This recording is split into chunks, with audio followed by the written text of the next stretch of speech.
Hi, my name is Lindsay. I'm the Process and Procurement Specialist with Materio. And today I'm going to walk you through a series of videos that will ensure that you're setting your projects up for success. So let's get into it. Hi. In this video, we're going to talk about your contacts in Materio. I want to walk you through how to populate the fields for both your team, clients, and external collaborators in ways that will allow you to work smoothly and seamlessly without running into friction down the road.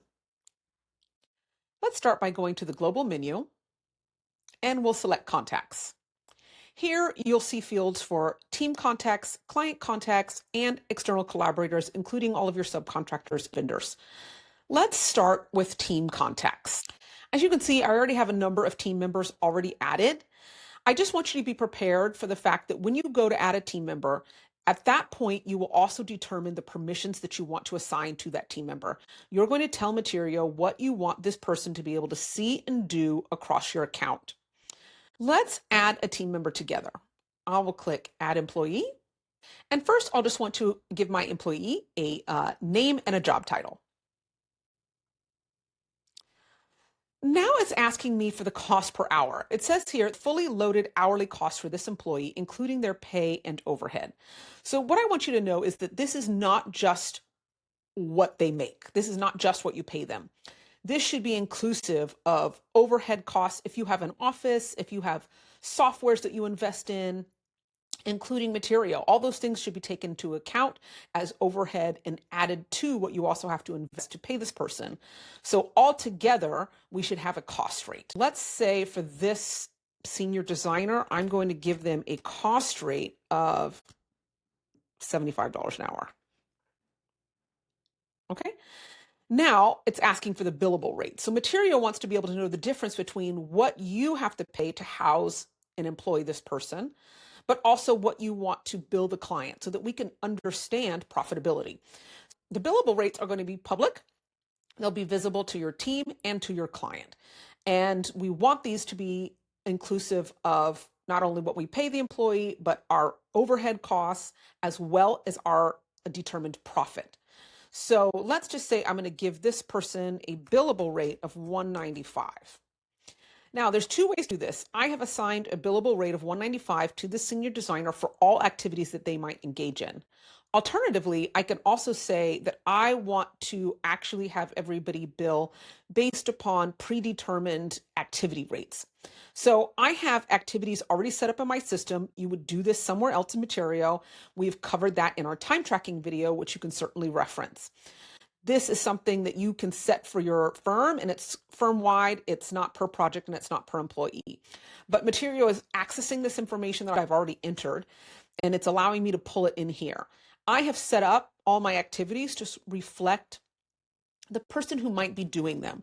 I have project management because a project manager might be doing that role, procurement because a procurement specialist might be doing that role, a design for a designer, an admin for an admin, and so on.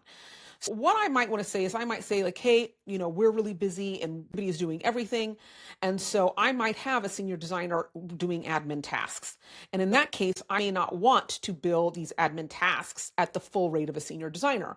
If that's the case, then just select the activity that you want to include here, and we'll tell them the rate that we want to bill them at.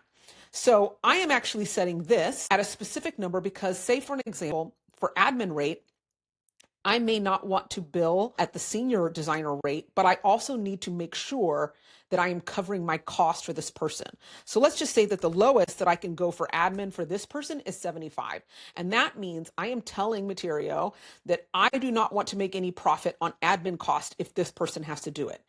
Just know that this is something to pay attention to because you are determining your profit here for the billable hours for this person. So I might say, as I've added this one activity, it'll say, hey, if they ever go to bill an admin activity, then all the other activities will be billed at this full rate. Just the admin should be billed at $75 an hour. When they go to bill this time, Materio will already fill in this information because you've told us to. I can add another activity and I could say client meetings. We have a lot of people at a client meeting and I really don't want that to go too high. I might say 150 for that.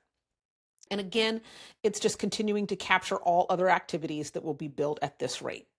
So again, you have two ways of doing it. You can actually set a hourly billable rate for this employee that is static, or you can tell us that you want certain activities to be billed at a certain rate. Again, these are publicly visible and visible to the client. These are the billable rates. After that, we're going to move into Materio access. This is where we're going to tell Materio the permissions that we want this person to have. First, it starts off with asking me for their email because it's going to invite this person into the software. So I'll just add that here. Now I'm going to look at these two sets of permissions that I have. Know that project permissions are, of course, set based upon how you want them to work across a project.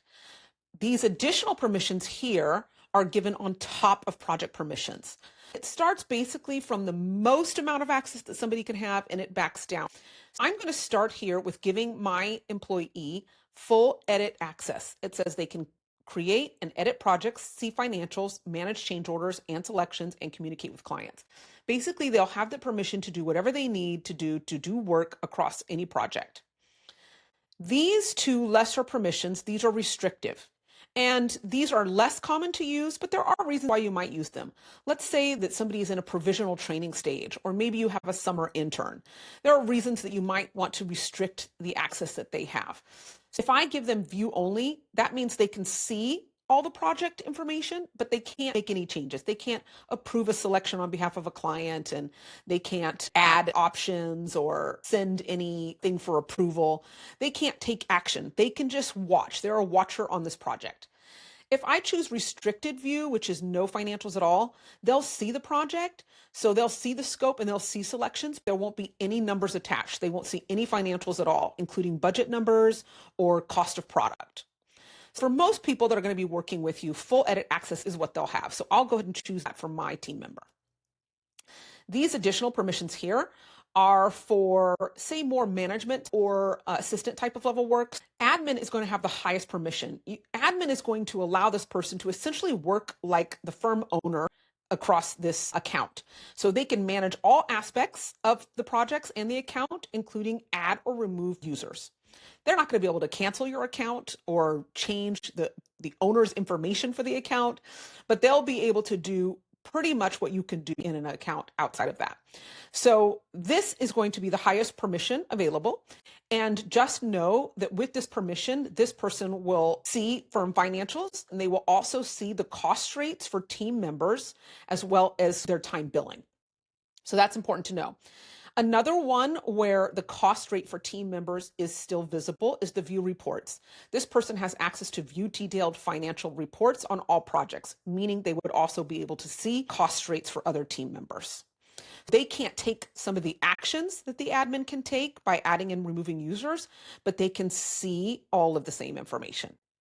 Now, billing actually gives this person, on top of the project access, billing allows this person to be able to manage invoices. So that means they can prepare invoices, including invoices for hourly billing. So they will see what other team members have billed on a project, but just know that they will not see the cost rate. They will only see the billable rate that is also visible to the client. So this allows them to see how much time the team members are billing, but not see their cost rate. Manage leads is something that somebody might do who's assisting you with pre-project work. So if you want them to be able to manage your leads, they can enter in lead information. They can move the lead through the stages of its life cycle. This is the person who would be helping you with things before it becomes an active project. Again, these are added permissions on top of full edit access. For my team member, I'm just going to stick with full edit access. Next, we'll move into request daily timesheets. I'm going to prepare you for the fact that when I click on this, it's going to open up a lot of things that are going to be visible to you, but we're going to want to focus on something very simple and straightforward. So let's just do that. I clicked on request daily timesheets, and now it opens up and it says they will be sent a daily text message to fill out a timesheet. This is just a gentle reminder to encourage them to fill out their timesheets every day. It's not too intrusive, but what is nice about it is that you don't want people to get behind on time tracking. If that happens, it just means that the time actually entered and the notes for that time can be less accurate. We're relying on our memory at that point. So we just want to encourage people to just try to get it done that day. I want to go ahead and add a cell phone number because obviously it's going to be a text message. So I'll include a number here that can receive text messages. These things here are things that generally are less common to use.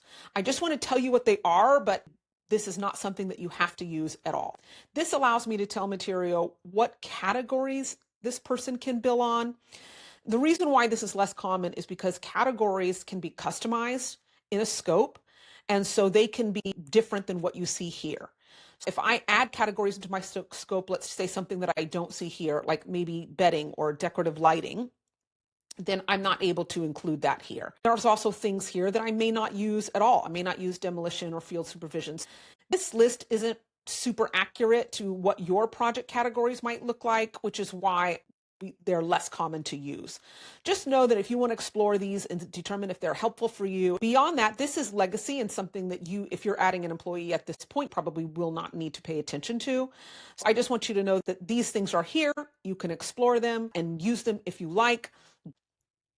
Additionally, I can find at the very bottom here where it tells me that I can allow this person to write field notes and add those field notes to their daily timesheets. That's certainly something that's more common that you can give that person permission to do.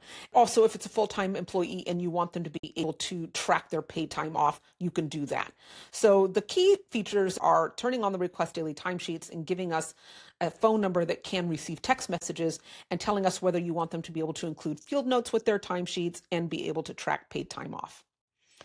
That covers everything that we need in order to be able to properly enter in an employee, team member of any kind, including a contractor, with the right permissions and be prepared for what will be visible to them when we do. I'm just going to go ahead and save this team member as a new employee. Okay, so my new employee is here, Lindsay Arthur, Senior Designer. She has full project access. I can see that she's been given Materio access, which means she's been invited into the software. This icon identifies the fact that this person is receiving a reminder for filling out the timesheet. You can see different access. This Lindsay Arthur is the firm owner, meaning she has admin access and full project access. This person can do everything, including close the account. But other people just have certain permissions set that are specific to what they might need to do. This person has billing and full project edit access. So again, for my senior designer, I've given them full project edit access, and they of course have access to Materio, and I'm also giving them the gentle reminder about timesheets. And that's it for the team members. Let's move on.